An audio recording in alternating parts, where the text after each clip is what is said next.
here. Drive to the surrounding fields and kind of see what we need to start saving for. Here's my front yard. You can buy a mower. I wish they had little mowers, but they just have the big ones. Like a lawn tractor would be great. But the mowers they have here are industrial sized. Probably have to pick one up in a mod.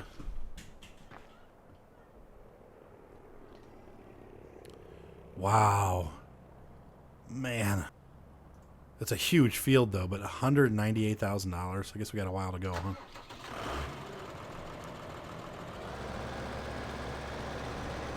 That's huge. You know, we can look at our map and see what fields are smaller. This is when let's be smart about this. So, 17, that was 198. I can guarantee that all those other fields are going to be that expensive. However, let's look at the one by the shop. So number 10. Let's go take a look at that one and see what they're charging for that one.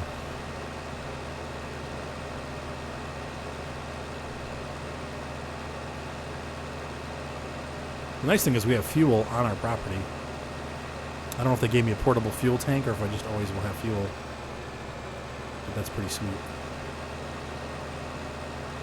So we're coming up on field 10 here on the right. It's pretty close to my farm. It won't be too much of a hassle to get it. And eventually we will buy all the surrounding fields. But right now, $200,000 is a pretty big bite. But we do need at least one more field. So I'm hoping to find one that's a little more economical. Wow, this is huge too. This is a huge field. The European fields are like a quarter of the size.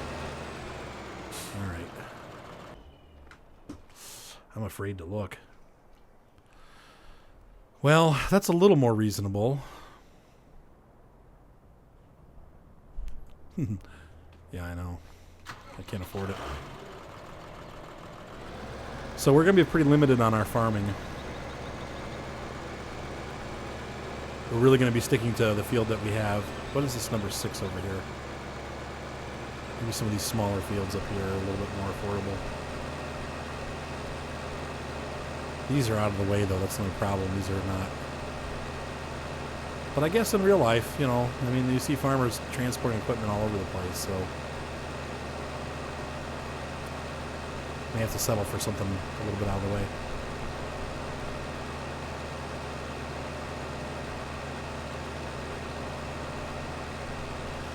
Hey, all right. All right, so eat. 29,000. Yeah, we're gonna have to buy this one. We have to grow. So we're gonna buy field 6. Oh, 16. Okay.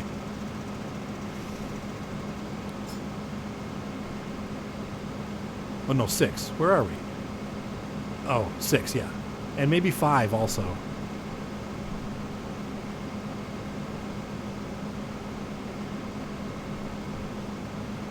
How's he doing? Okay, we got some time before he's ready. So let's drive over and check out field 5 and see what that's all about.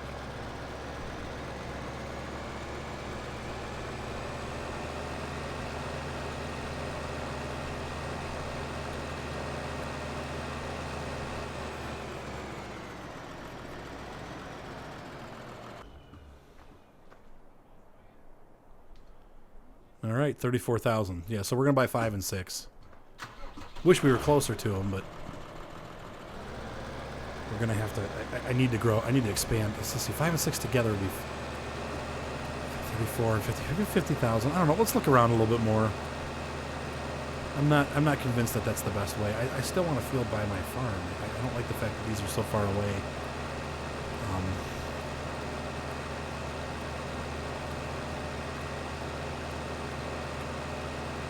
Head back over. There's 10.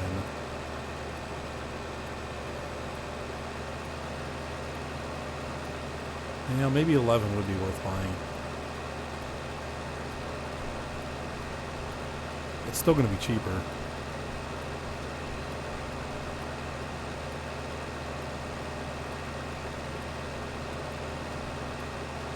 All right.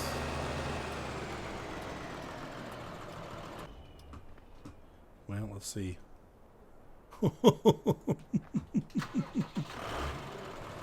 Nope. All right. Well, let's head back to the farm.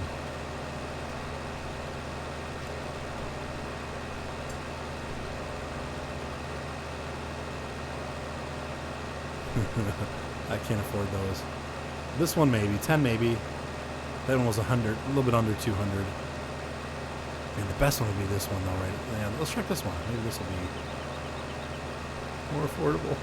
No, this is huge. Well, I might just have to save up and just use my little field and just keep using that until we have the money together to buy another one. It might take 3 or 4 harvests to do it.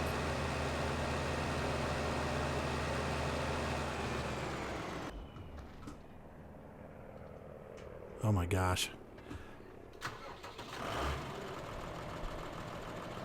Okay, well, that's that. These are bigger fields than the European ones, though, so maybe the harvest will be larger, but I feel like it's not going to be. My goodness. So we're really going to have to try to maximize what we get out of each field, including hay baling and stuff like that. I just need to make sure I'm getting as much hay as possible and selling that until we get the funds together. But the good news is we have the equipment we need, so we're set there. And so we're going to pause and wait till this field's harvested, and then we'll pick up from there. All right, I filled the trailer up, almost. It's not all the way full, but it just worked out that this was a good time to go dump this stuff off. So we're going to go, I'm going to show you how to empty the trailer. We're not going to go to market yet. I'm just going to take this over here to my farm silos and store it. And as you saw when we first did it, they automatically store it and they automatically divide it, which is kind of cool. So you don't have to worry about dividing it up. It'll automatically store it in the different silos. 5 different silos, I think, for 5 different types of stuff. And it just does it automatically. So we're going to unload this bad boy.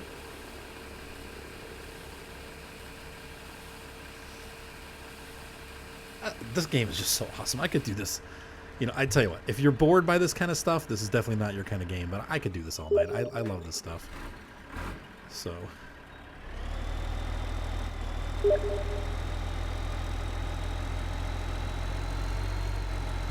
I just wanted to make this clear again, and I as you see, Castaway is shooting me some notes. We're both playing this game right now, and I'd like to be able to actually get him in on a multiplayer here soon. So if Castaway, if you're watching, we need to hook up and multiplay. I don't know how to, like I was talking about earlier, getting some people together. I don't know if I can use my map to do it, or I don't know. I'll have to figure all the logistics out. But I just wanted to point out once again that the Vaderstat, which is this huge seeder, does it also has the discs to cultivate. So if you buy this seeder, you no longer have to use a cultivator. You just run this thing right away. Now, if you want to plow a new field out, you're still going to have to, get a plow and run it. I can't find the plow on this one. I don't know if I have one. They might not have given me one. But just so you know, this is a legitimate seeder and cultivator. So you don't have to have all that extra equipment. This does both in one step. Plus, you don't have to run a cultivator. So you might have this expensive cultivator that you're just sitting on because you didn't realize that this won't do it. This does both, and a lot of people aren't mentioning that in their reviews, or they're still running the cultivators. So anyway, all right. So we're gonna hop back in here and finish up the field. There we go. All right, so we're gonna go out to the field, and that guy's not empty yet. So we're just gonna hang out and wait. So I'm just gonna park here for now, and we'll pick it up in a minute once I'm done. Man, I gotta tell you, this field is huge compared to the European fields I've been harvesting. It feels like forever. I didn't realize this was so big, so that's kind of cool. I was kind of panicked about feeling like it was small and I wouldn't get a big yield out of it, but to be honest with you, I think I'm pulling more out of this single field than I do on all 3 of the European fields combined. And actually, I've got 5 fields there now, and I'd say this is almost the same. This is a huge field. So that's good news. All right. one of the benefits of hiring the labor. Oops, press the wrong button. Dang it, I do that all the time.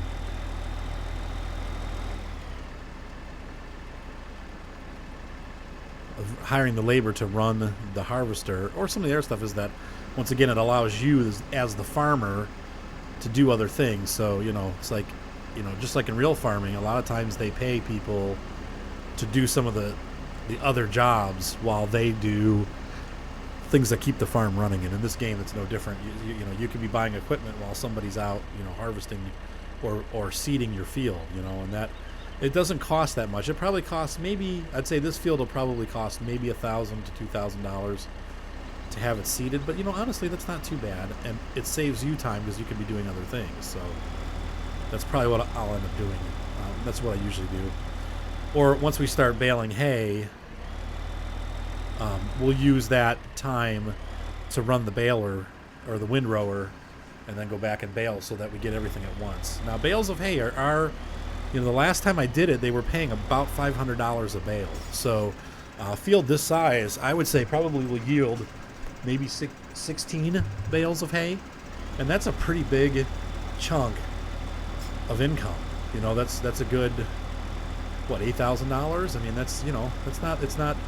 However, the initial investment in the equipment is expensive because you have to buy the windrower, you have to buy the baler, and then you have to buy a pickup trailer that will pick the bales up. And the biggest one I think is like $50,000. So it ain't cheap. And the baler's about $100,000. They're not cheap either. So, and then you're going to need a backhoe, not a backhoe, but a tractor that can mount a front arms, so that you can pick up and move that stuff around.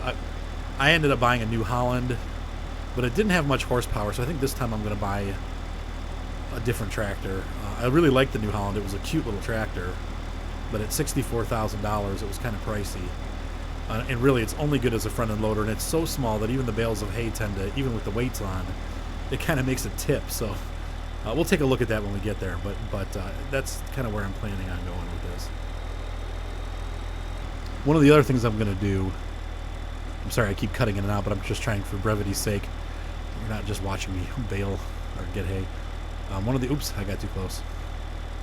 One of the other things that I'm planning on doing for the channel, or for my farm, is to, wait, where's I going with that? My train of thought derailed. Dag nabbit. Well, we'll get back to it if I remember. In the meanwhile, I'll see you on the other side of the field. Oh, I remember. Okay. I'm actually not going to seed this field till around 10 o'clock at night, or maybe even 11 when it starts getting dark out, because what happens is a lot of times I'll seed it in the middle of the afternoon, and this is of course a simulator, but in some aspects, beep beep, it's in some aspects it's not quite realistic. And of course your crops grow at the speed of light. So if you start them at midnight, by morning they should be ready to harvest, and it's much easier to harvest in the daylight and do all the baling and stuff during the day rather than trying to do it in the dark. And that's in the past what's happened to me. I've ended up having to do it in the dark, and that sucks.